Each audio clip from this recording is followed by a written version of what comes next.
8년 전 박근혜 전 대통령의 탄핵을 겪은 국민의힘 전신 새누리당은 개혁과 반성을 외쳤습니다. 과거의 잘못에 대한 철저한 반성과 이에 대한 책임을 지는 것으로 시작돼야 한다고 저는 믿고 있습니다. 친박계 핵심 의원들은 이선 후퇴를 선언했고 박 전 대통령을 중심으로 만들어진 당에서 탈피하고자 당명도 바꿨습니다. 하지만 탄핵의 상흔 속에서 당은 여러 갈래로 쪼개졌고 대표적인 비박계로 탄핵에 찬성한 유승민 전 의원에겐 배신자라는 꼬리표를 붙였습니다. 분열과 반목이 거듭된 보수정당의 선거는 대참패의 연속이었습니다. 19대 대선과 이후 지방선거, 21대 총선까지 연달아 참패하며 보수 괴멸이란 얘기까지 나왔고 의원들에게 탄핵 트라우마를 안겼습니다. 문재인 정부와 대척점에 있던 용병 윤석열 전 검찰총장을 내세워 다시 대권을 잡았지만 국민의힘에서 반성과 쇄신은 없었습니다. 지난 4월 총선에서 참패하며 국민들은 변화를 요구했지만 국민의힘은 달라지길 거부했습니다. 12.3 내란 사태 이후에도 정치공학에 집착하며 탄핵 반대 당론을 지키려는 데 급급했습니다. 지금으로 봐서는 당론이 바뀔 가능성은 크지 않다고 봅니다.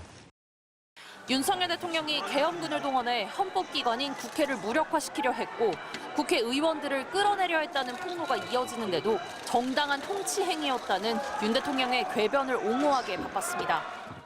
2010년도 대법원 판례에 의하면은 고도의 정치 행위에 대해서는 대통령의 권한을 존중하면서 사법심사를 자제한다.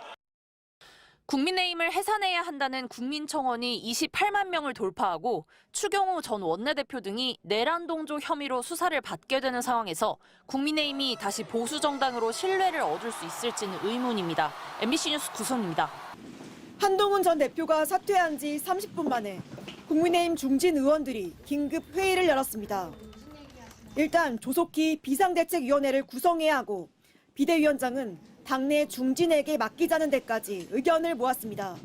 당의 안정과 화합 그리고 쇄신을 위해서 그 세 가지를 잘 이끌 수 있는 경험 많은 당내 인사가 적격이 아닌가 하는 생각을 가졌습니다.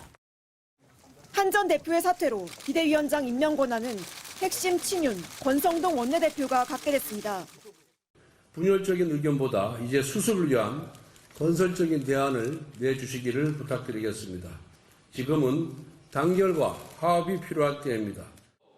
현재로선 윤석열 대통령 탄핵에 반대한 85명이 당내 주류가 된 상황입니다. 특히 탄핵안 표결 직전 원내대표 선거에서 권성동 원내대표가 얻은 72표보다 탄핵 반대가 13표 많았다는 점도 주목됩니다.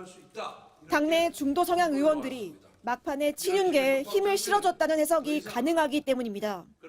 탄핵안이 가결된 뒤 의원총회에서는 찬성표를 색출하자는 과격한 발언까지 나왔습니다. 윤석열 대통령이 탄핵 소추된 상황에서까지 당이 친윤계 중심으로 재편된 상황.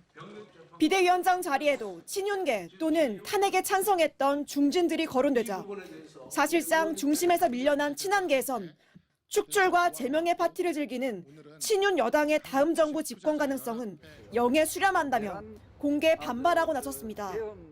계엄 내란 동조하는 인물로 비춰지는 인물은 저는 비대위원장이 맞지 않다. 지금 분열하면 우리 당은 끝장. 이대로 가다가는 탄핵의 늪에 빠진다며 경험에서 나온 당내 우려도 있습니다. 8년 만에 맞은 대통령 탄핵 사태는 여당을 다시 8년 전과 비슷한 갈등 국면으로 이끌어가고 있습니다. MBC 뉴스 지은수입니다. 비상계엄 해제 다음 날 국회에 나온 치안 담당 부처수장부터 윤석열 대통령을 감싸기 시작했습니다. 헌법에 규정된 권한을 행사하신 거고 비상계엄이라는 것은 고도의 통치행위로 인식되고 있습니다. 윤 대통령은 자신에 대한 첫 탄핵 소추안 표결을 불과 7시간 앞두고 갑자기 우리 당에게 권한을 넘긴다 선언했고 그 우리 당 의원들은 국민의 대표로 한 표를 행사하는 대신 회의장을 박차고 나가는 것으로 화답했습니다. 윤상현 의원의 초선 의원 정치 셈법 강의. 유권자들은 시간이 지나면 다시 표를 준다고 말했습니다. 야, 재서봐.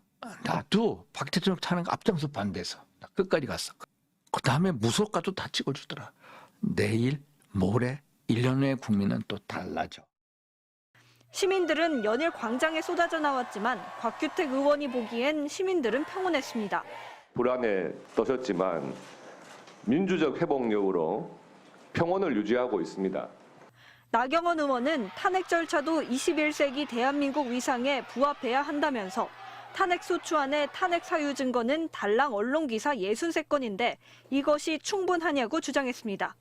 계엄군이 국회를 침탈하는 장면이 생중계됐는데 증거가 부족하다고 주장한 겁니다.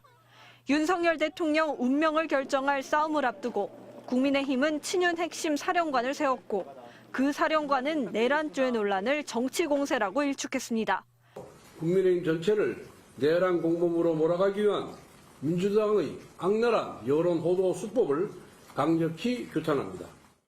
국민의힘 안에서 나온 12개 이탈표는 윤석열 대통령을 탄핵 심판대에 세웠습니다. 국민의힘 일부는 여전히 반성 대신 이탈한 동료들을 원망하고 있습니다. 우리 당에서 많은 반란표가 나왔다는 사실에 정말로 절망감을 느낍니다. MBC 뉴스 문다영입니다.